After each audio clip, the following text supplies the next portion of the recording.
Okay guys, so I'm here to preview another NBA playoff series, and this time it's the Dallas Mavericks versus the Houston Rockets. Now the key to victory for the Dallas Mavericks in the series against the Houston Rockets is to try to give Dirk as many touches as possible. Because if you remember the Houston Rockets first round series last year versus the Portland Trailblazers, the Portland Trailblazers were able to exploit the fact that Karen Jones wasn't able to guard LaMarcus Aldridge. Due to the fact that LaMarcus Aldridge was 6'11" and had a 2-inch height advantage over Karen Jones. As a result, he could shoot over Karen Jones anytime he wanted to. The Portland Trailblazers also figured out that once they gave the ball to Marcus Aldridge in the mid-post area, that he could back down Karen Jones at will. Just because of the simple fact that LaMarcus Aldridge seemed to have a stronger upper body than Karen Jones, which allowed him to push Karen Jones around. Due to these two factors, LaMarcus Aldridge was able to average 29.8 points per game with 11.2 rebounds while shooting 47.9% from the field. Now, I strongly believe that Dirk can have the same effect versus Kevin Jones just because Dirk and LaMarcus Aldridge, while they're not the same player, they have a similar philosophy about playing basketball. This philosophy is the fact that both Dirk Nowitzki and LaMarcus Aldridge prefer to use their height to shoot over people rather than try to back down their opponent unless it's absolutely necessary. Just because it's so grueling and it takes so much energy out of you to back down your opponent on most of the possessions. Now, with that being said, when you look at the matchup between Karen Jones and Dirk Nowitzki, Dirk Nowitzki has a 4-inch height advantage over Karen Jones, as Dirk is listed at 7 feet. Meanwhile, Karen Jones is listed at 6'9".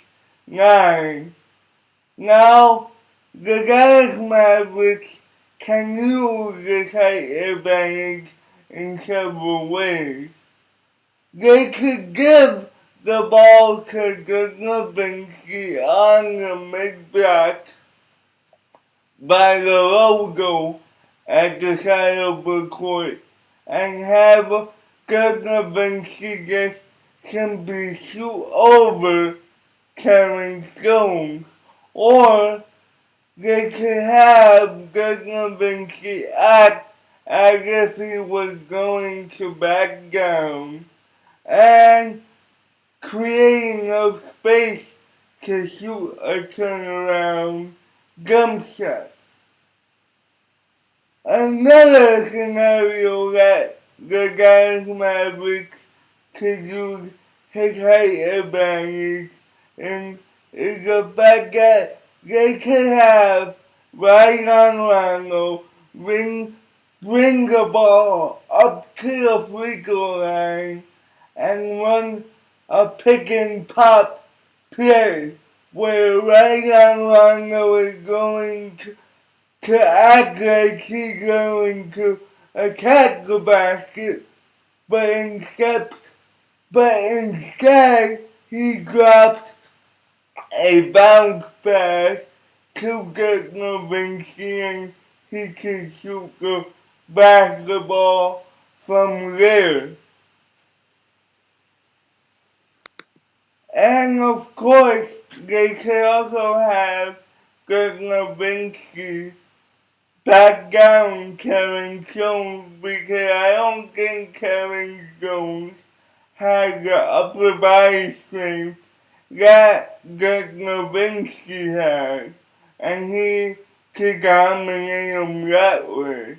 Once this keeps happening over and over again, what's gonna happen is Houston is gonna be forced to put the White Howard on Dirk, and then Dirk could just drag out Dwight Howard towards the free throw line, and that'll open the basket for everybody else.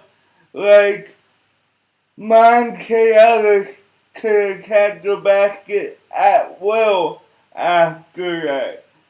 So once Dirk Nowitzki gets started, it'll open up chances to attack the basket for people like Chandler Parsons, like Monte Ellis and Ryan Rondo. And the Houston Rockets will be in big trouble after that because they have to decide whether we let Dirk Nowitzki score a bunch of points or do we guard Dirk Nowitzki and leave the basket exposed? Now, let's move on to the Houston Rockets. Now, the key to victory for the Houston Rockets is to have James Harden constantly attack the basket to the point where the Houston Rockets have to collapse onto him. That way the rest of the Houston Rockets will have wide open threes, which is the bread and butter of their offense. Because if James Harden doesn't attack the basket, I would assume that the Dallas Mavericks perimeter players like Chandler Parsons and like Ryan Rondo are gonna be right on top of the Houston Rockets offensive players, not giving them any room to shoot just because of a simple fact that the Houston Rockets are ranked first in the league in both three-pointers made and three-pointer attempts. The Houston Rockets attempt 32.7 threes a game and make 11.4 of them. So it is key for game time could repeatedly attack the basket and forget about shooting threes so that he makes the Dallas Mavericks defense collapse onto him. Now the reason why I don't say give the ball to Dwight Howard in the low post is because I think it's going to be difficult for him to impose his will on Tyson Chandler.